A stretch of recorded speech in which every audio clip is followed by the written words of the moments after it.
Hi, this is Craig Stocks here at Utah Desert Remote Observatories. You can find us online at utahdesertremote.com. And today I'm going to give you one of the greatest gifts of Photoshop, and that is the tool of actions, so that with one click we can go from all of these layers that we just loaded into an image that's ready to edit.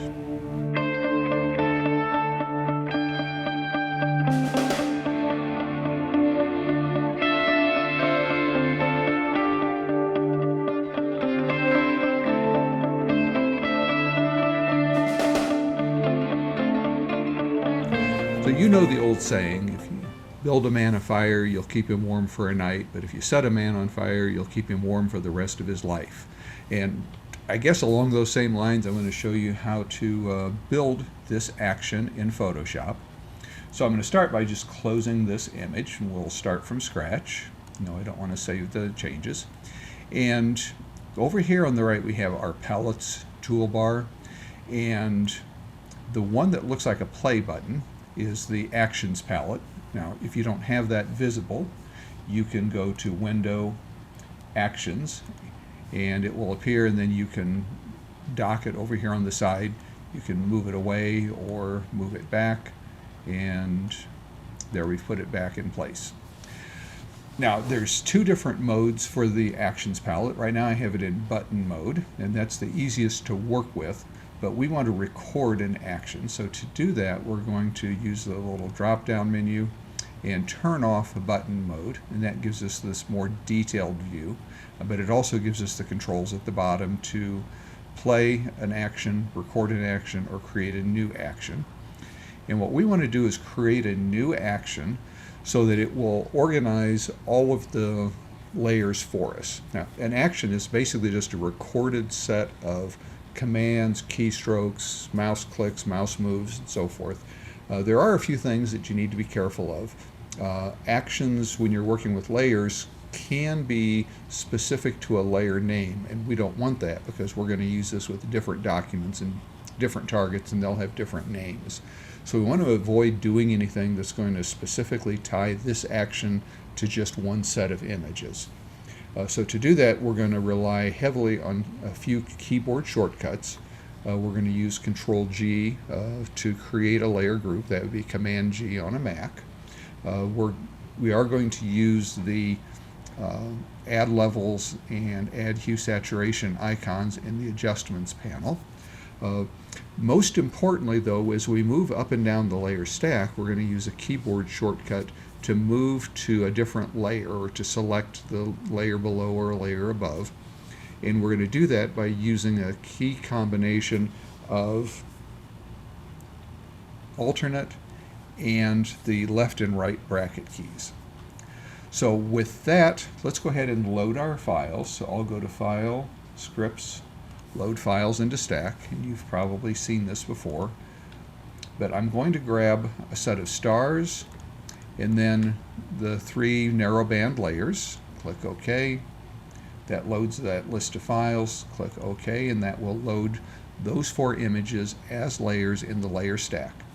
Now, there are a lot of variables that may affect how they load in terms of what order, but we do want to start with a very specific order because we're going to be naming layer groups, and we want to make sure we're labeling them appropriately. Now, I always work, and this one happened to have loaded in the order I use. Stars has to be on top, and then next we would have hydrogen, then oxygen, then sulfur. And before you get started, I would encourage you to practice with the alternate key and the left and right bracket to move up and down. So if I hold the alternate key and press the left bracket or the open square bracket, that'll move down. The right square bracket moves up. So just make sure that's working for you. If you're on a Mac, it would be Option instead of Alt. And we want to make sure we have the stars layer on top. That's the one that's really important in terms of sequence. I always put hydrogen, oxygen, sulfur in that order. You don't have to. These three narrowband groups can be in any order you want. So at this point, we're ready to start recording. And once I start recording, everything I do is going to be captured into this action so it can be played back later.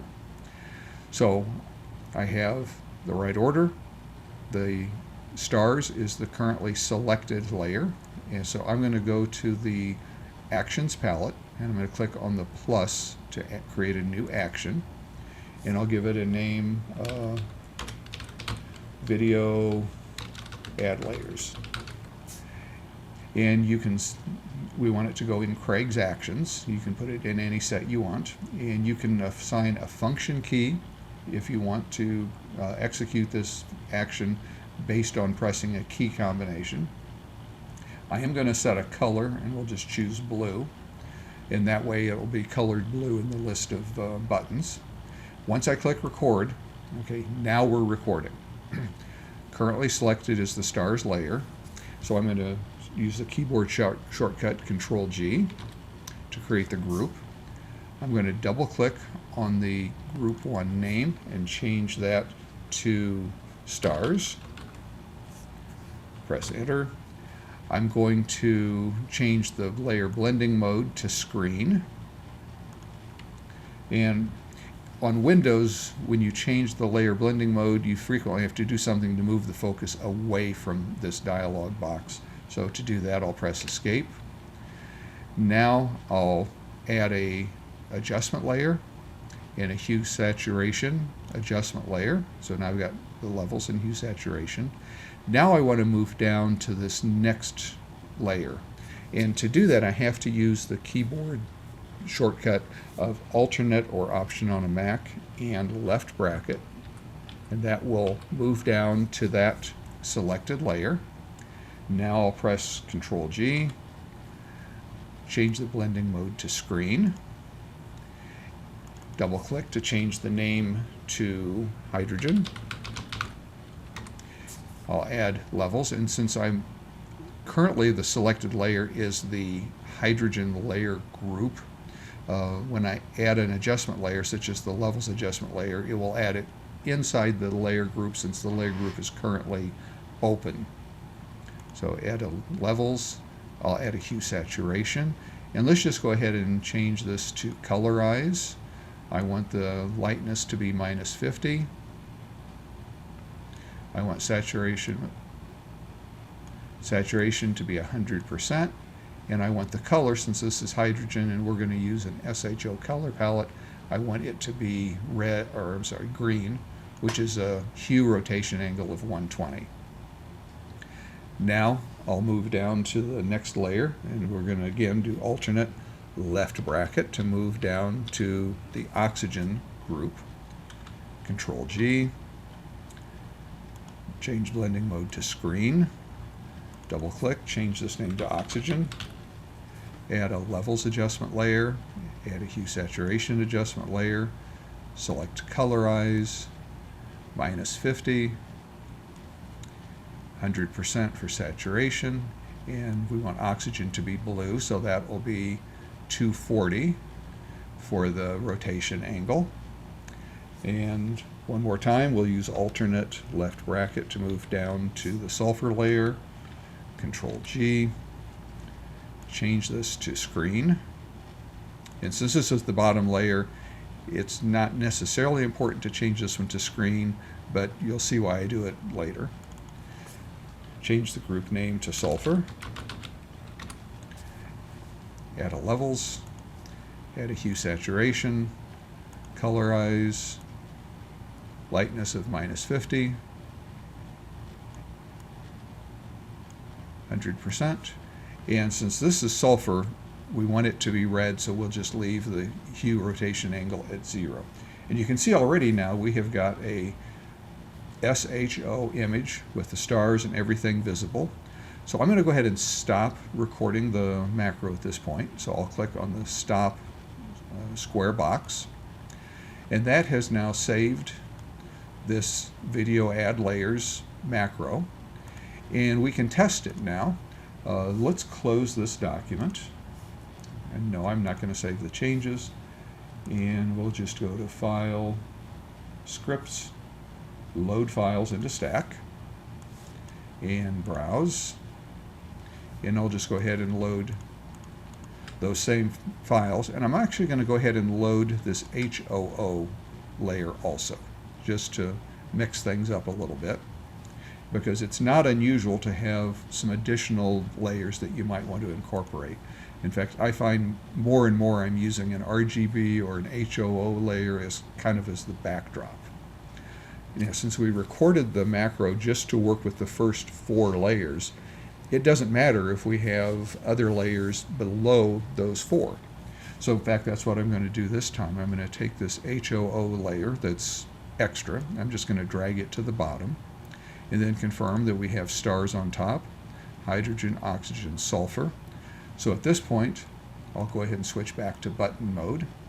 And again, here's the video add layers action that we just recorded, and you can see it's colored blue. All I have to do now is click on that, and there are my layers. There's the stars, there's the hydrogen, oxygen, sulfur, and here's this extra one, and you can see it just ignored anything beyond the ones that it recorded. So I can turn this on and off.